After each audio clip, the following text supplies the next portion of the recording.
చూసారా ఫ్రెండ్స్, ఇలా ఇలా అంటే చాలండి. మంచిగా ఎగ్ బుజ్జికి ఎంత షేప్ కావాలో అంత కట్ అయిపోతుందండి ఆనియన్. నేనైతే ఎగ్ బుజ్జి చేసేటప్పుడు పక్కా దీన్ని ఇచ్చేస్తాను, కొంచెం ఈజీ అండ్ కరెక్ట్గా ఉంటుందని. చూపిస్తాను చూడండి. చూడండి ఎంత చక్కగా కట్ అయిందో ఆనియన్. లోపల బ్లేడ్స్ ఉంటుంది, జాగ్రత్త. చూపిస్తా చూడండి. చూడండి ఎంత మంచిగా కట్ అయిందో ఆనియన్.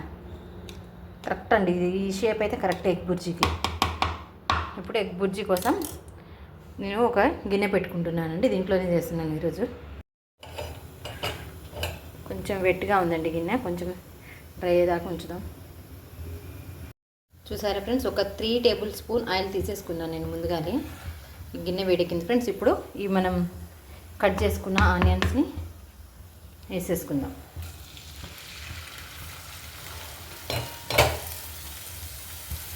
చూడండి ఫ్రెండ్స్, మంచిగా ఇలా హై ఫ్లేమ్లో పెట్టి కుక్ చేసుకుంటున్నాం. కొంచెం టైం అయిపోతుంది నాకు. ఇలా ఇంకొంచెం మగ్గాలి. ఆల్రెడీ ఉప్పు వేసానండి, నేను మాట్లాడుకుంటూ చెప్పాను కదా. ఇప్పుడు దీంట్లో మనం కొంచెం పసుపు అండ్ మిర్చిని సన్నగా కట్ చేసుకొని వేసుకుందాం ఫ్రెండ్స్. చూపిస్తాను చూడండి. కచ్చి చూసారా. ఇప్పుడు ఒకసారి కలుపుకుందామండి. కింద అడగంటకుండా తిప్పుతూనే ఉండాలి. ఇది కొంచెం లడ్డు గిన్నెనండి, ఇవేం మాడిపోదు.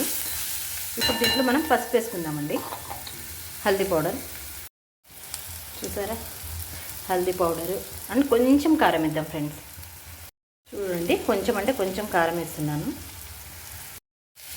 ఒకసారి తిప్పుకుందామండి అంతా. ఇలా చేసుకోండి ఫ్రెండ్స్, పిల్లలకు పెట్టండి, బాగా ఇష్టంగా తింటారు.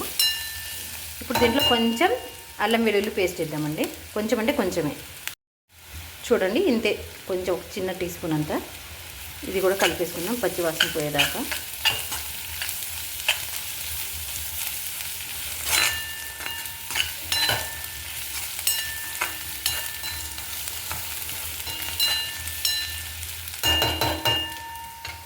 ఇప్పుడు దీంట్లో మనం ఎగ్ పగలు కొట్టేసుకుందామండి.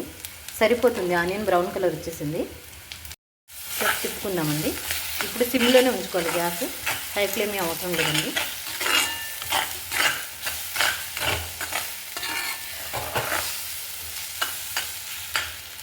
ఇప్పుడు మనం దీంట్లోకి ఫ్రెండ్స్ ఇప్పుడు ఒకసారి కలిపేసుకుందాం. మంచిగా కుక్ అయిందండి ఎగ్. ఇప్పుడు మనం వేసింది కూడా మంచిగా కలిసిపోతూ ఉంటుంది. దీని మీద నుంచి కొంచెం ధనియా పౌడర్ వేసుకుందాం ఫ్రెండ్స్. కొంచెం కూరకు తగినంత ఉప్పు ఇందాక కొంచెం వేసాను, ఇంకొంచెం పడుతుంది వేస్తాను. దీని ఒకసారి అంతా కలిపేసుకుంటున్నాను.